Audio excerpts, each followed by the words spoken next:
Dans notre série de rencontres sous le thème général « Un homme à la hauteur de ses prétentions », nous arrivons à l'épisode rapporté dans le chapitre 9 de l'évangile de Jean, où Jésus dit « Je suis la lumière du monde ».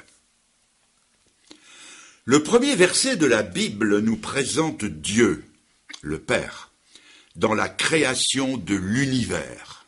Je lis « Au commencement, Dieu créa les cieux et la terre ».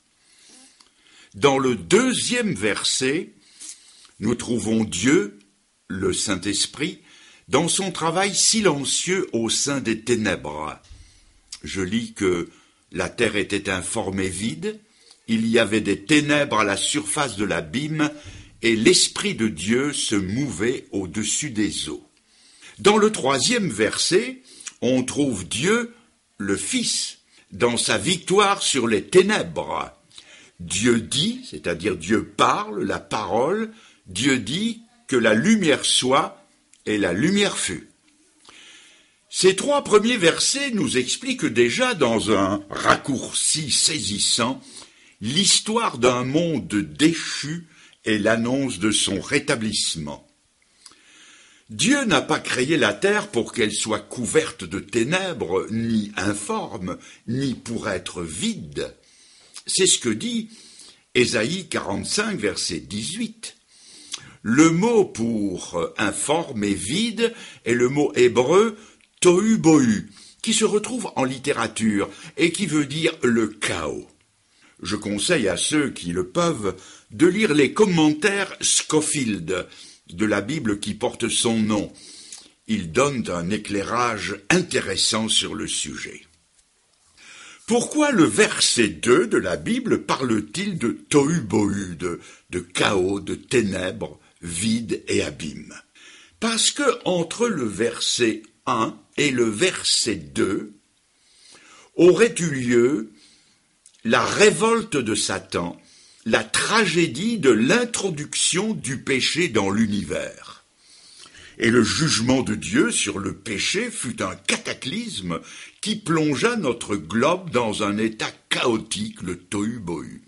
Et à partir de ce moment, on trouve les trois personnes de la Trinité à l'œuvre pour créer sur la terre des conditions de vie ou des conditions favorables à la vie. Les mêmes trois personnes, la même puissance créatrice, sont à l'œuvre aujourd'hui pour produire le même résultat, c'est-à-dire faire passer des hommes perdus des ténèbres de leur péché à la lumière de l'Évangile. De même que Dieu n'a pas créé la terre tohu-bohu, informe et vide, ténébreuse, chaotique, il n'a pas non plus créé l'homme pécheur. Il l'a créé innocent, libre de ses mouvements et responsable de ses décisions. C'est ce que dit la Bible dans le livre de l'Ecclésiaste, chapitre 7, verset 29, je lis « Dieu a fait les hommes droits, mais ils ont cherché beaucoup de détours.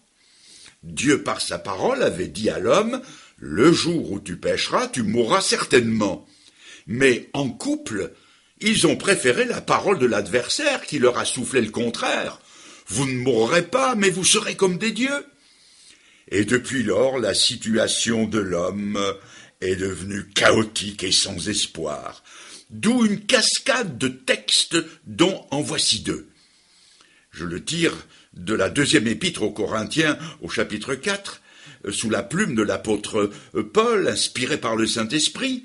Je lis que le Dieu, avec un petit d, le Dieu de ce siècle a aveuglé leur intelligence afin qu'ils ne voient pas briller la splendeur de l'Évangile.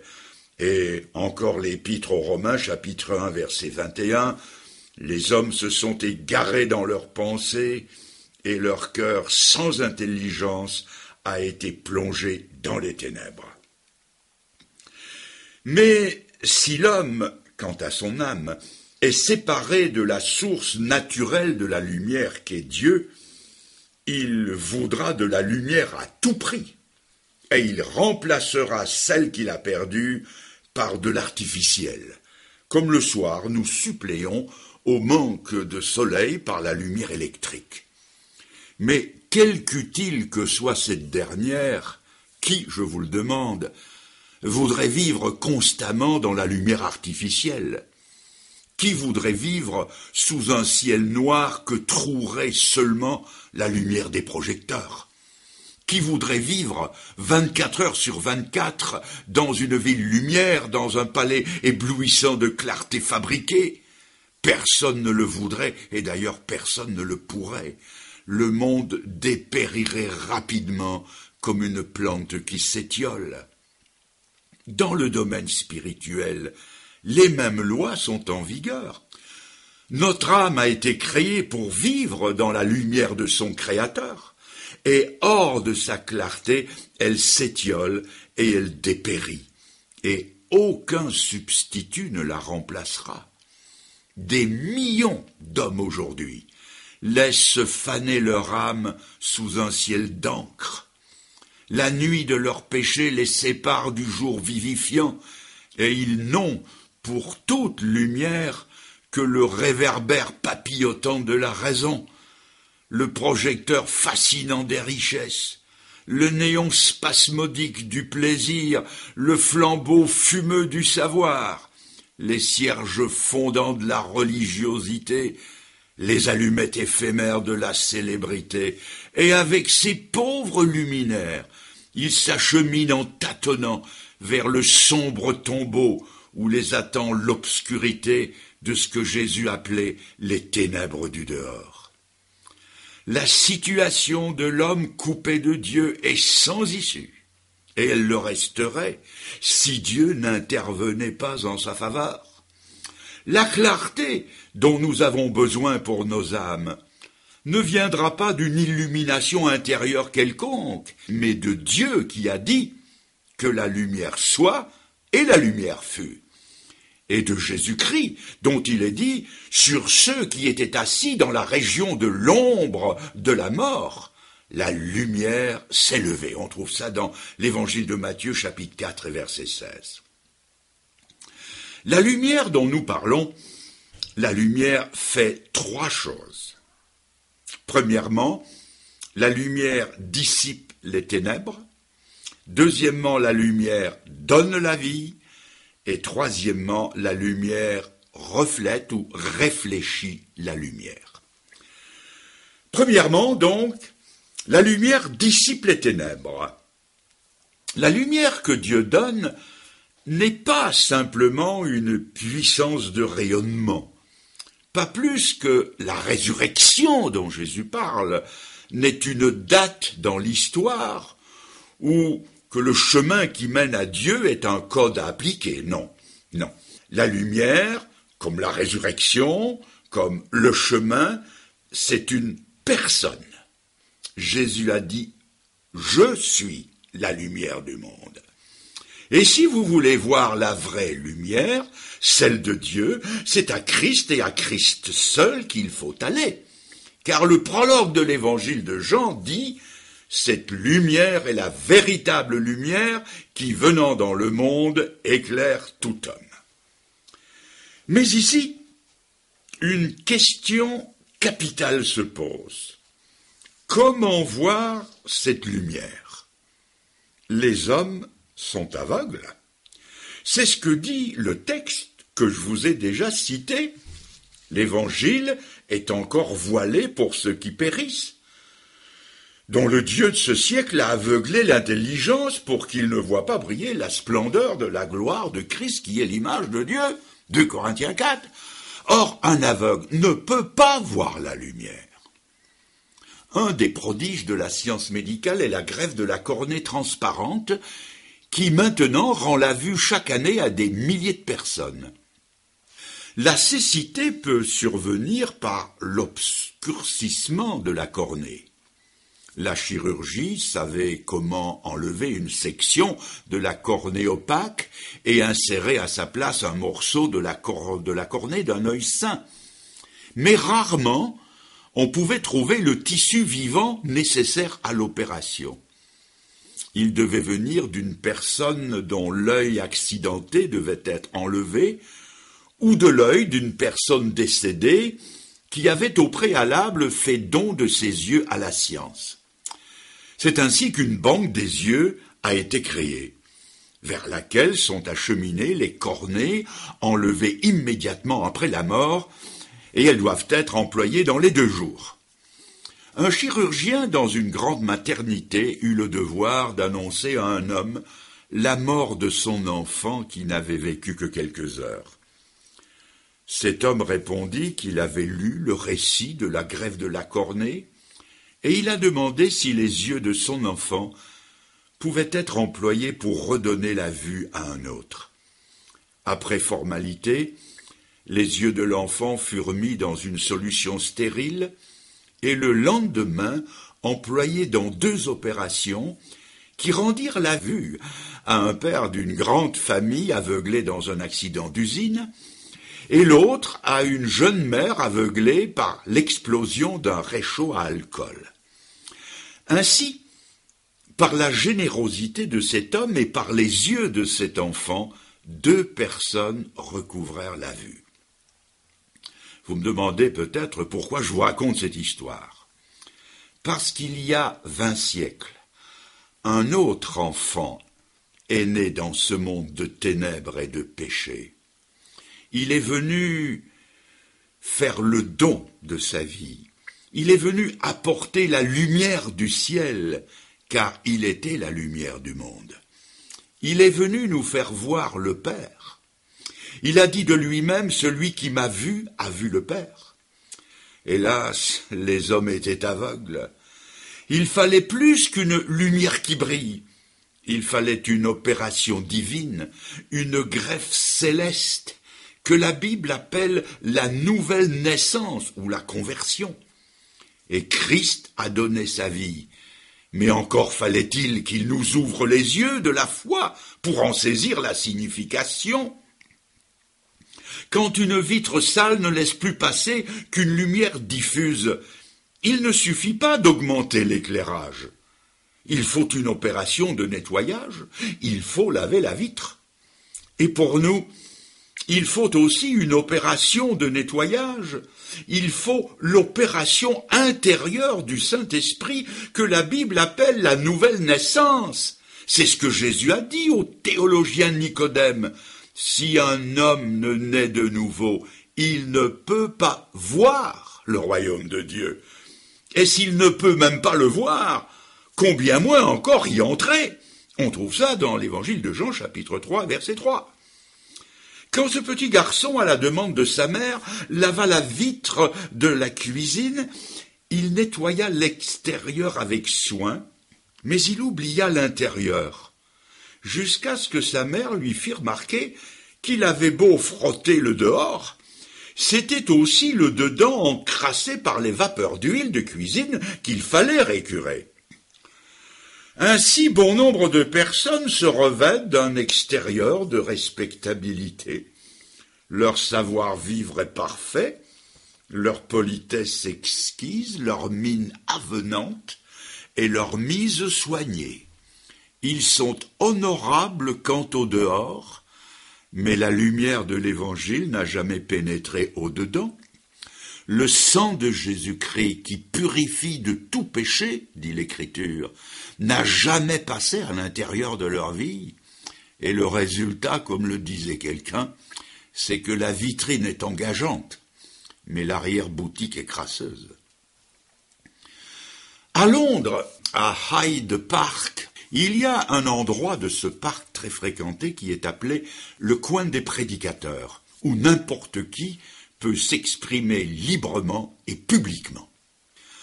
Un évangéliste venait de terminer son message quand un homme profitant de la place libre, sorti de la foule, bondit sur la caisse qui servait d'estrade et s'adressa à la foule en ces mots. « Ladies and gentlemen, mesdames et messieurs, vous venez d'entendre cet homme vous parler de Dieu, du ciel, de Jésus-Christ.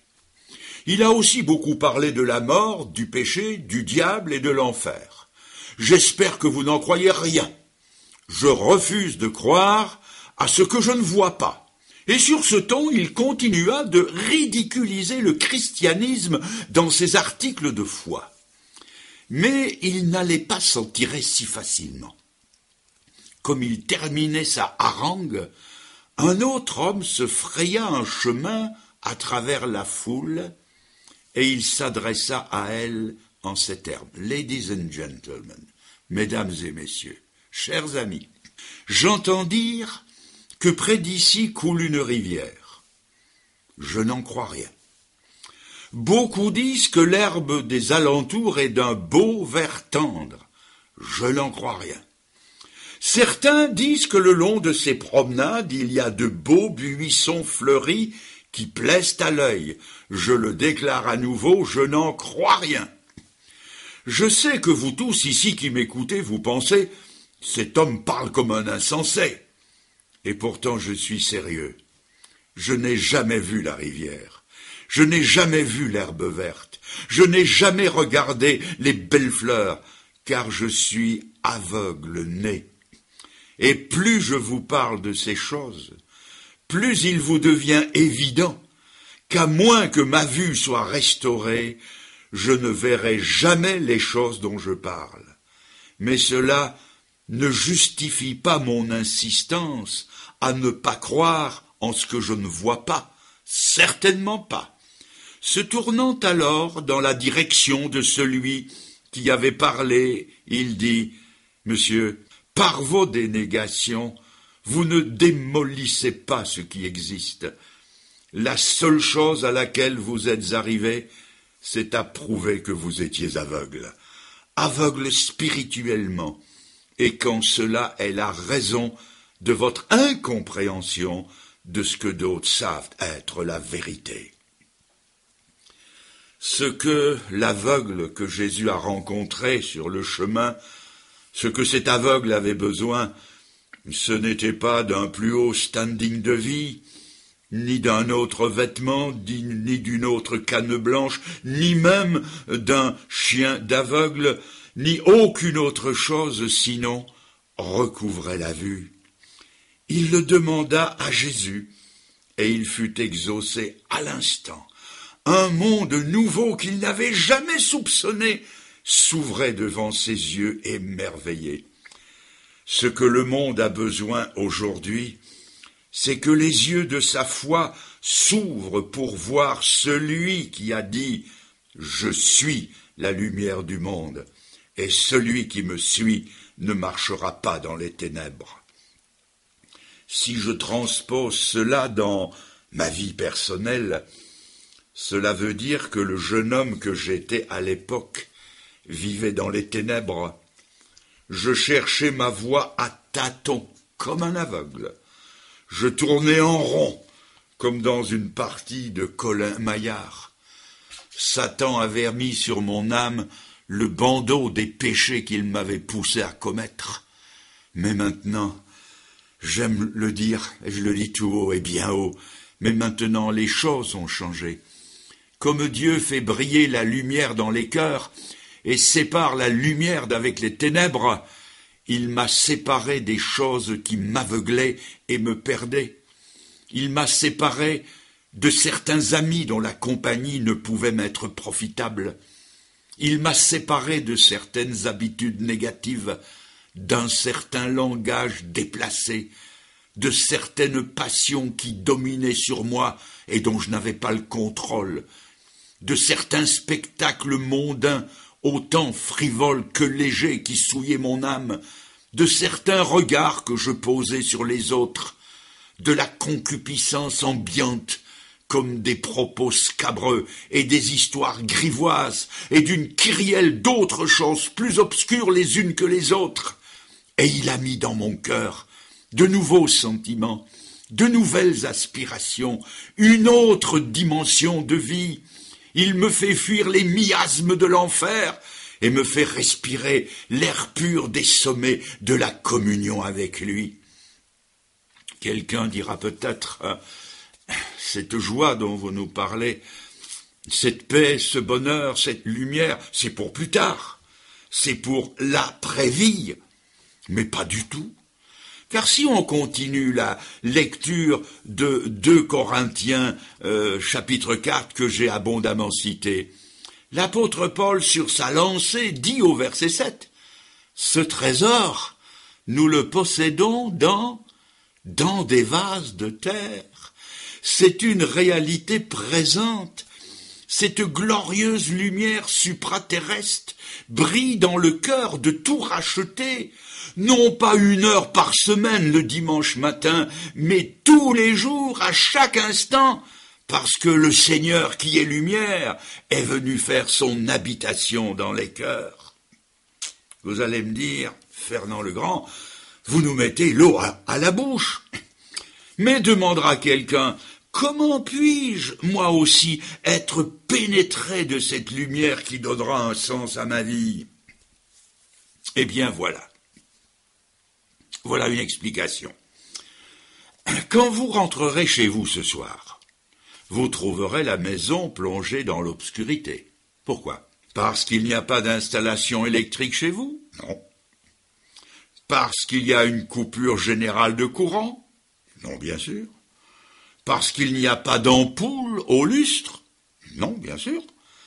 Mais tout simplement parce qu'en quittant la maison, vous avez éteint les lumières en actionnant l'interrupteur.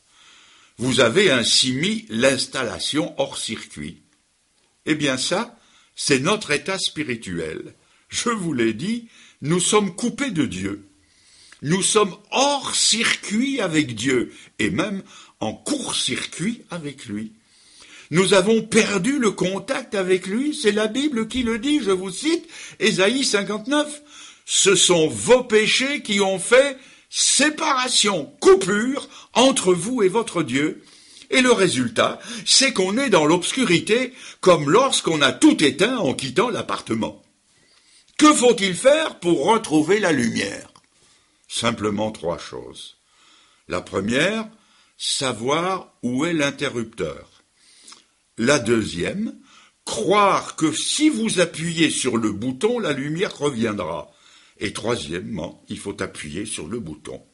Et de même, pour retrouver la lumière de l'âme, il faut faire ces 3 choses.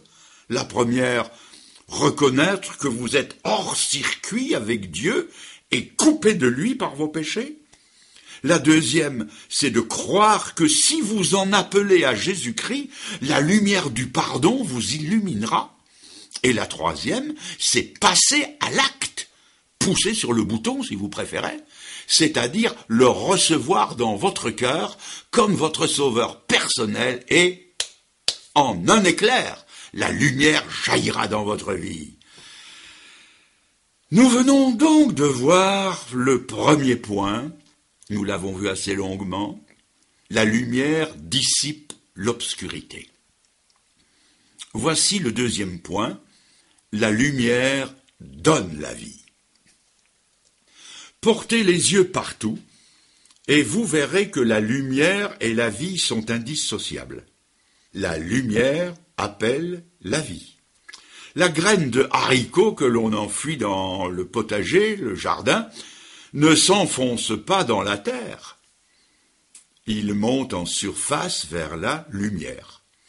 Les fleurs se ferment la nuit et s'ouvrent à la clarté du matin. Les enfants qui vivent au grand air sont roses et joufflus, ceux qui sont séquestrés sont pâles et falots. Les pommes de terre de conservation, tenues dans l'obscurité de la cave, poussent des germes blancs de plus d'1 mètre vers le soupirail, d'où filtre un rayon de lumière. L'aspiration à la lumière est universelle, et c'est vrai spirituellement parlant. Au chapitre 9 du livre des Actes des Apôtres, on rencontre un homme, Saul de Tarse, qui respire la haine et le meurtre contre les premiers chrétiens.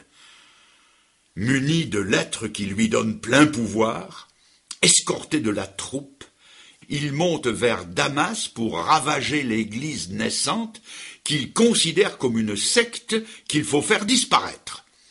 Partout où il passe, ce tigre cruel, qui avait donné son suffrage au meurtre d'Étienne, le premier martyr chrétien, emmène d'innocentes victimes liées vers les prisons.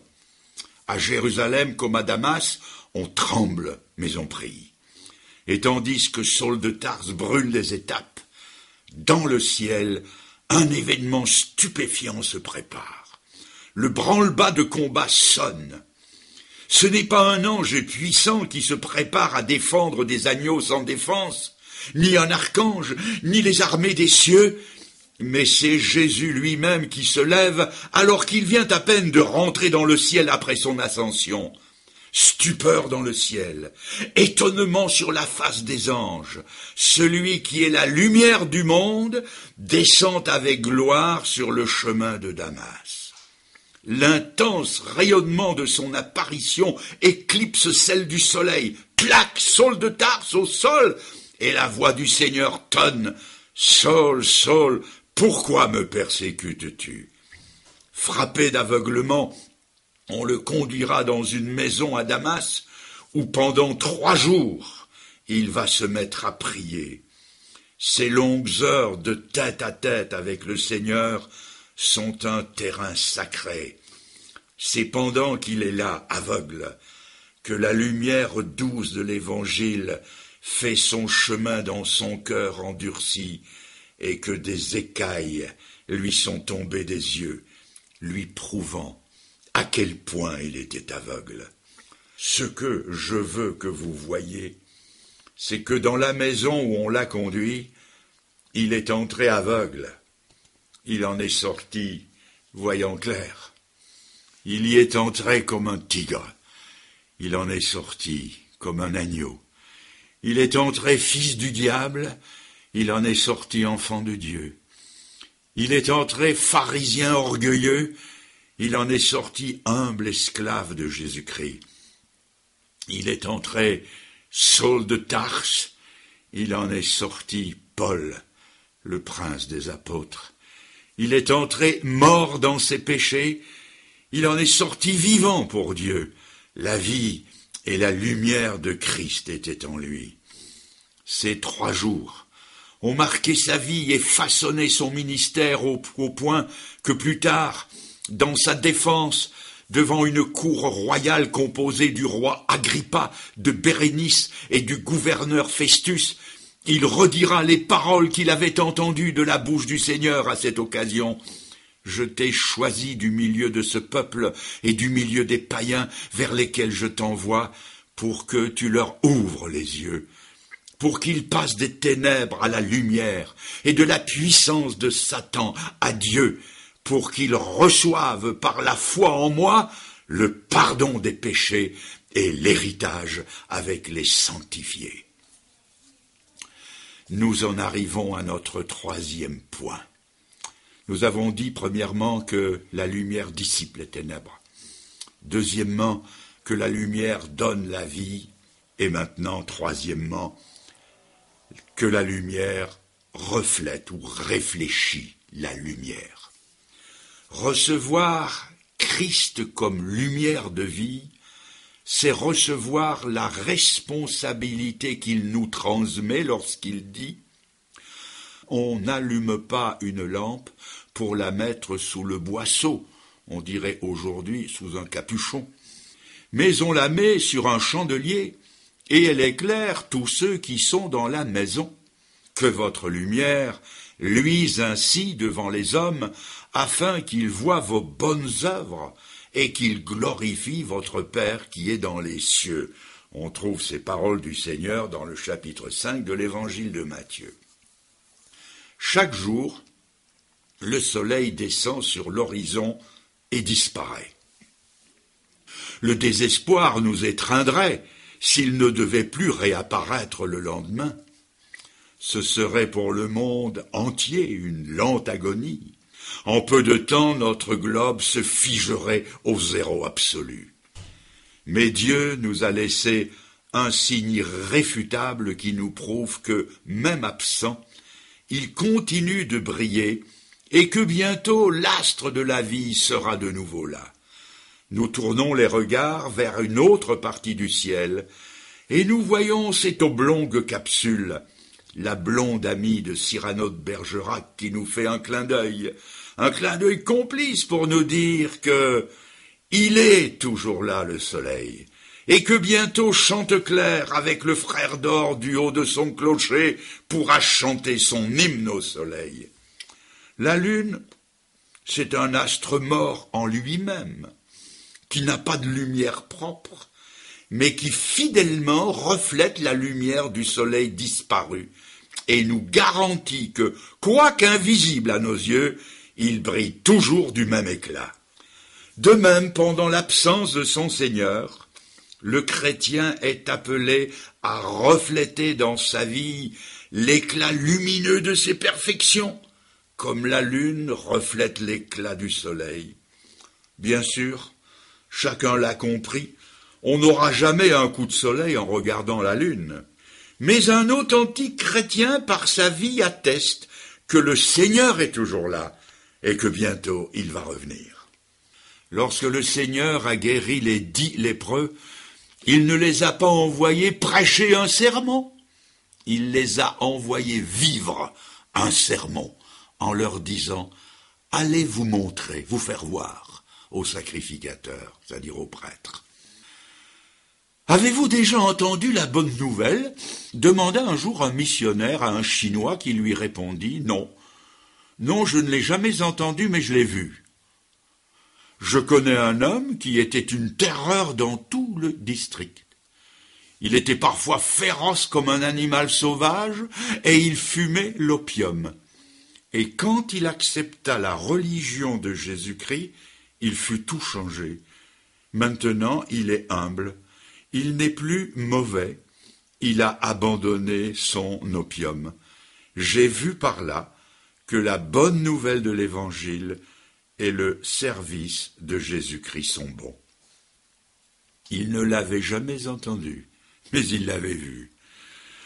Un prédicateur termina son message par un appel pressant. Dans la bonne vingtaine de personnes qui répondirent ouvertement à cet appel, en s'avançant devant, se trouvait une femme riche et distinguée. Elle demanda la permission de dire quelques mots à l'auditoire. « Je veux que vous sachiez pourquoi je me suis avancée avec les autres pour me convertir à Jésus-Christ. Ce n'est pas à cause d'aucune parole prononcée par le prédicateur. Je me tiens ici par l'influence d'une pauvre femme assise devant moi. Ses doigts sont devenus calleux par la rudesse des tâches. Le travail de bien des années l'a courbée. Elle n'est qu'une pauvre et obscure femme de peine qui a travaillé chez moi pendant de nombreuses années. Je n'ai jamais vu en elle de mouvement d'humeur, ou dire un mot désagréable, ou faire une action déshonnête. Je connais ces nombreux petits gestes d'amour désintéressé qui ornent sa vie. Avec honte, je dois dire que je me suis ouvertement moqué de sa foi et que j'ai ri de sa fidélité envers Dieu. Mais, quand ma petite fille mourut, ce fut cette femme qui m'a fait regarder au-delà de la tombe et qui m'a fait verser ma première larme d'espérance. Le doux magnétisme de sa vie m'a gagné à Jésus-Christ. À la demande du prédicateur, cette femme fut conviée à venir devant, et il la présenta en ces termes.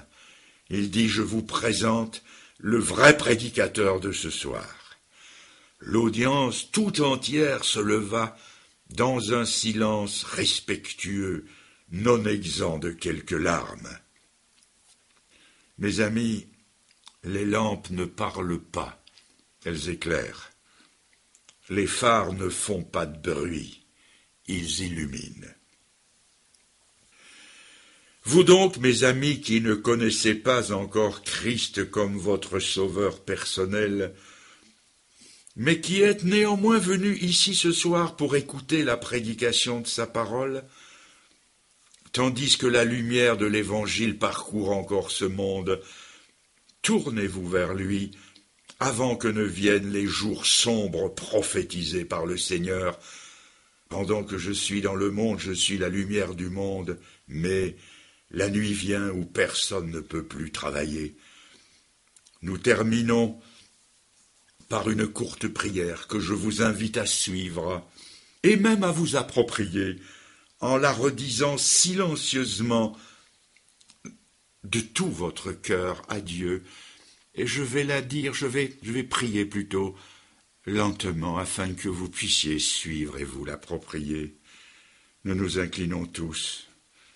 Dieu,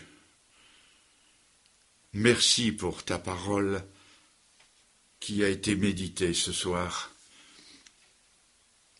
Dites-le lui aussi, je m'y suis reconnu, surtout dans les zones d'ombre.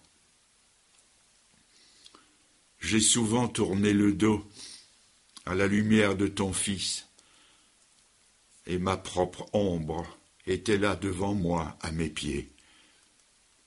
Dites-lui, je n'ai aucune excuse à te présenter.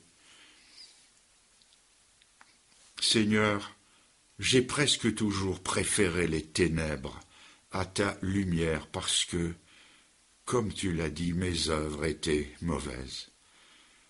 Seigneur, j'acquiesce à ton diagnostic. Je me repens. Je te demande pardon. Je range mes excuses et je me range à tes raisons. Je fais demi-tour. Je m'expose pleine face à la lumière de ton salut. Seigneur, je veux marcher à ta lumière et je te reçois dans mon cœur. Je veux rester fidèle à l'engagement que je prends solennellement aujourd'hui. Seigneur, je t'en prie, aide-moi à tenir cet engagement jusqu'au bout. Merci Seigneur, merci. Amen.